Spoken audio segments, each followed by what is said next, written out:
Starting today, my sister and her husband are moving in with us. We didn't want any strangers staying with us, but suddenly John and my sister's husband barged into our house. John was upset because he had to leave.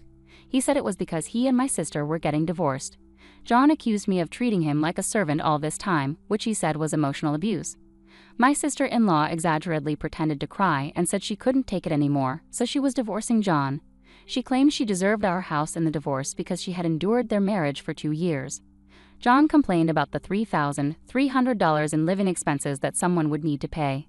The next day, I moved into a luxury facility worth $2 million and got a lot of frantic calls from John and his sister. My name is Anna Smith, and I recently turned 40. I work as a day trader and investor, buying and selling currencies and stocks. Thanks to this work, I've built up a decent amount of wealth.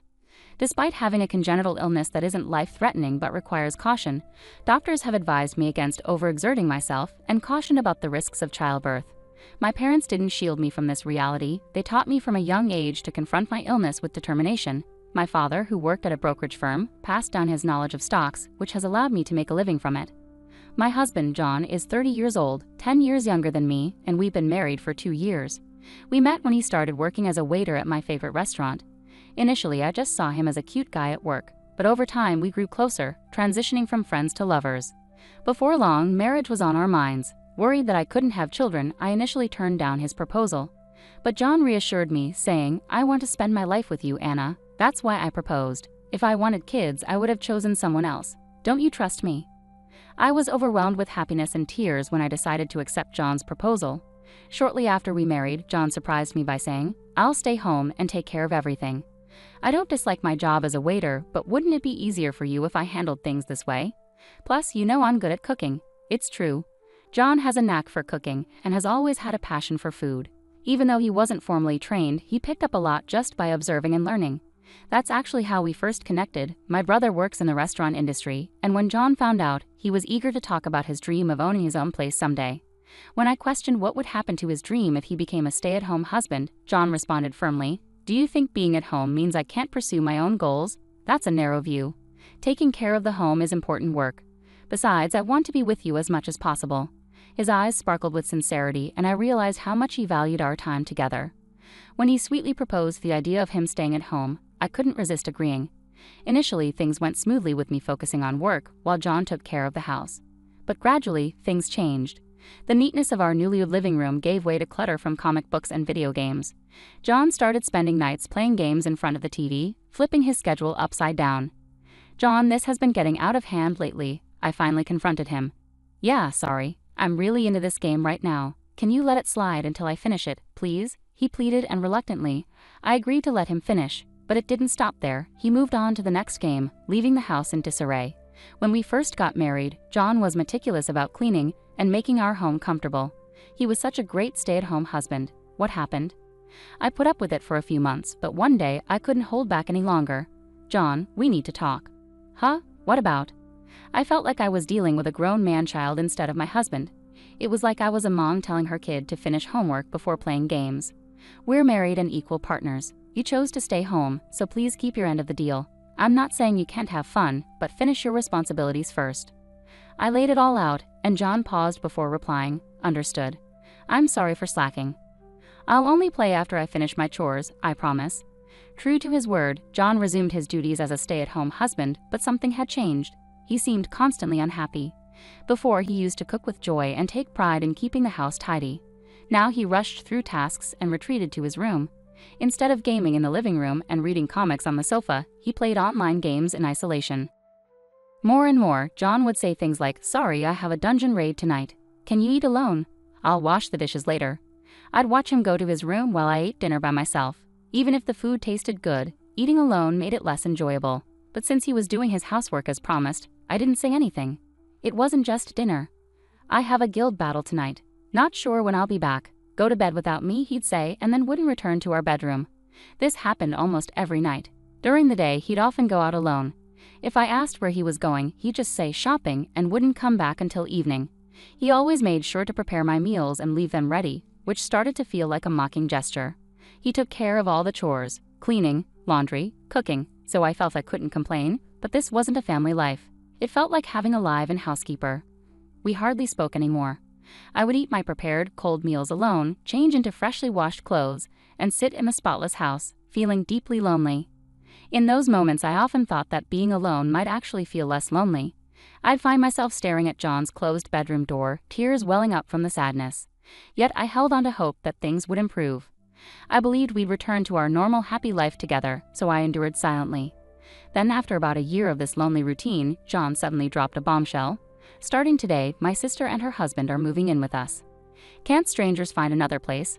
I protested as John and his sister-in-law's husband barged into our house. I was completely taken aback. I distinctly remembered when John had moved in with me after we got married, his sister and her husband had found their own apartment.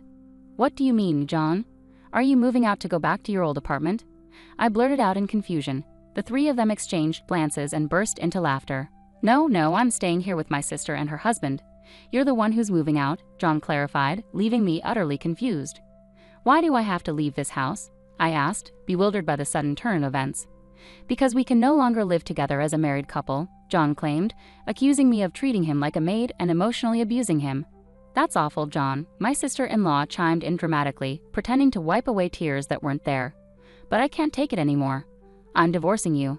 I'll be taking the house and the property division. I endured this life for 2 years, so I deserve it, right?" "Yes, that's right," John affirmed, encouraged by his sister's support. Meanwhile, her husband stood by, smirking at the scene unfolding before him. I began to piece together what was happening. It seems John had a plan all along, to charm me into marriage and then orchestrate a divorce when it suited him. Just as he hinted earlier, he had his sights set on various things he could gain from our relationship. I never envisioned myself getting married. Knowing I couldn't have children and feeling average in appearance and personality, I had resigned myself to living independently, focusing on my career and hobbies.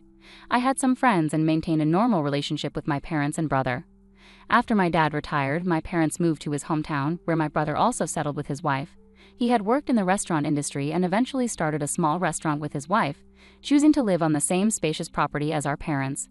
I was born and raised in our town near the city, so it felt more like returning home than just visiting. When I visit my parents, brother, sister-in-law, and nephews, I feel a sense of belonging and never experience loneliness. So marrying someone 10 years younger was unexpected even for me. Looking back, I realize I was played. Listening to John and his sister argue, I couldn't help but chuckle at my own gullibility. Deep down, I had sensed this might happen. John's sudden and intense affection felt like a storybook romance. Initially cautious, I eventually succumbed to his puppy-like charm. Now I needed a plan. How could I turn the tables? How could I make them taste their own medicine? As a day trader, I excel at reading situations, anticipating outcomes, and steering things in a positive direction. I've always been successful, and I knew I could handle this situation too. No doubt about it, I would handle it. As I pondered my next move, John and his sister continued to hurl insults at me. "Why are you so quiet? Hurry up and pack your things. Get ready to leave." Playing along, I replied calmly, "All right, I'll leave." I began packing only my essentials, clothes, my work laptop, and a few personal items. "Here, fill this out." John handed me a piece of paper. It was divorce papers with his sister and her husband already listed as witnesses. "I'll take care of filing these. I'll reach out if there's anything else I need," John said with a mocking smile, accompanied by his sister and her husband. They watched as I gathered my belongings and left my own condo. I had a place to stay for now. I would go there to gather my thoughts. I was sure they would have more to say soon, but I would handle it when the time came. I drove away from the condo, heading towards my destination.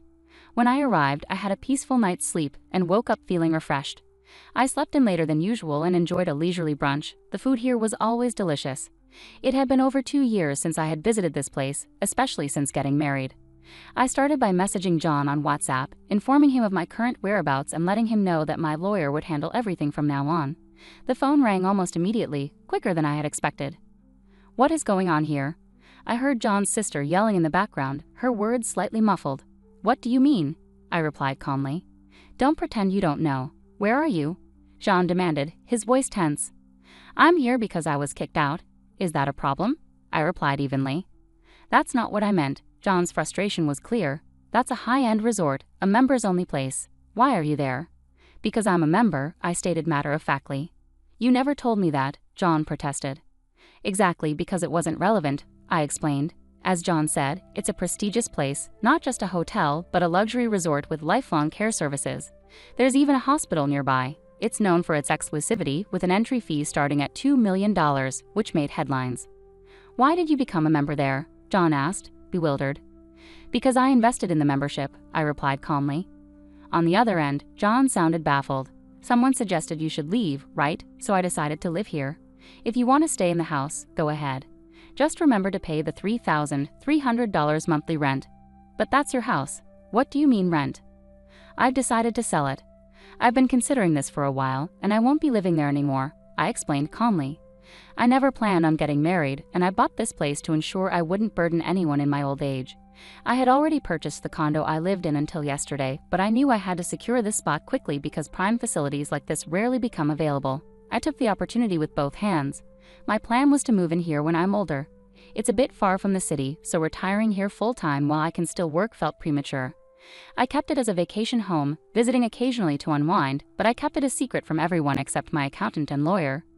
Give me that place too, John suddenly demanded. I should get half of it.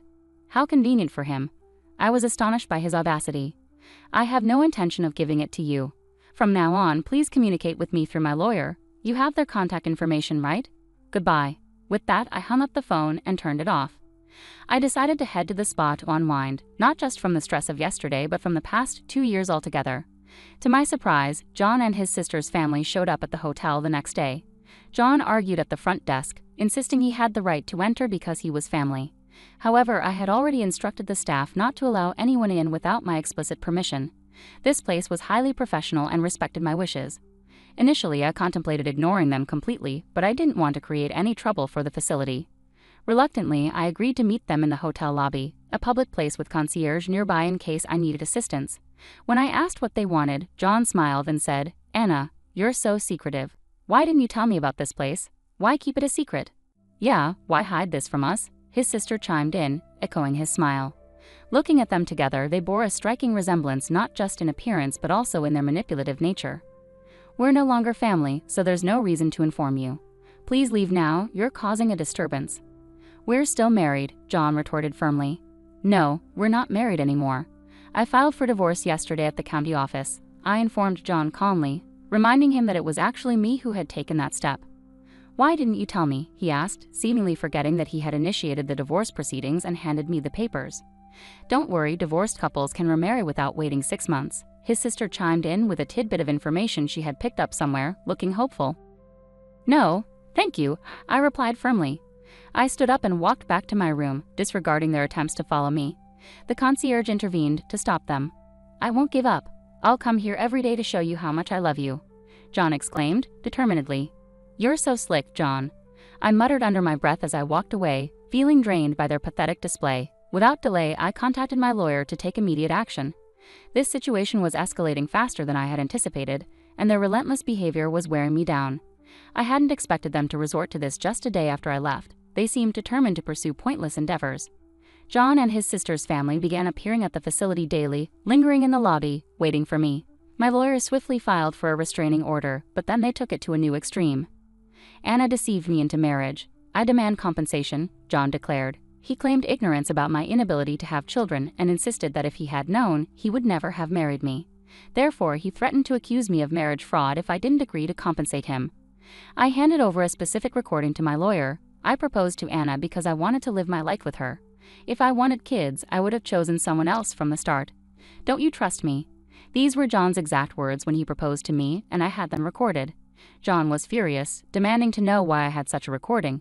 It was simply due to my cautious nature. I'd always kept a recorder running when I sensed something significant might happen.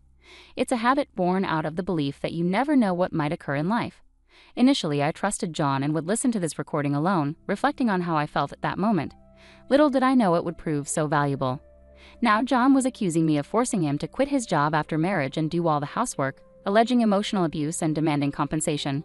He even threatened to report me to the police for coercion if I didn't comply. To counter this, I submitted another crucial piece of evidence. "I'll stay at home and take care of everything. I don't hate my job as a waiter, but wouldn't it be easier for you to work this way? You know I'm good at cooking."